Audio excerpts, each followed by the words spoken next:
Kagigising lang namin ng partner ko, guys. Medyo malapit na ata kami sa Manila. Mga ilang oras na lang.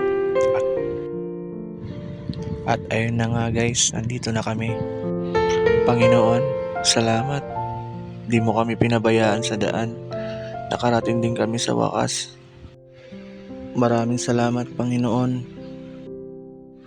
Ang sarap talaga tignan pag mga ganitong lugar.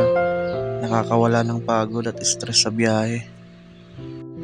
Marami kang makikita na hindi mo nakikita sa probinsya.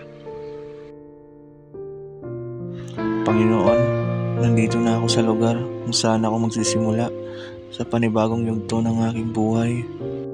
Sana gabayan mo ako sa bawat pagsubok ng aking haharapin at ilayo niyo ako sa masasama. Alam ko mahirap ang pagdadaanan ko ngayon, pero kakayanin ko para sa pamilya ko, para sa mga taong naniniwala at nagmamahal sa akin. Lalaban ako para sa pangarap. Salamat pala sa pinsan ng partner ko. Siya ang sumalubong sa amin pagdating namin ng Maynila. Nakakahiya nga sa pinsan ng partner ko. Nilibre pa kami sa McDo at hinatid pa kami sa terminal ng bus papuntang Cavite.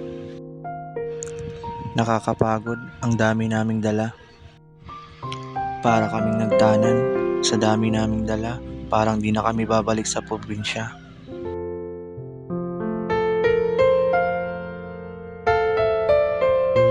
At ayun na nga, guys, nakarating din kami sa tutuluyan naming bahay.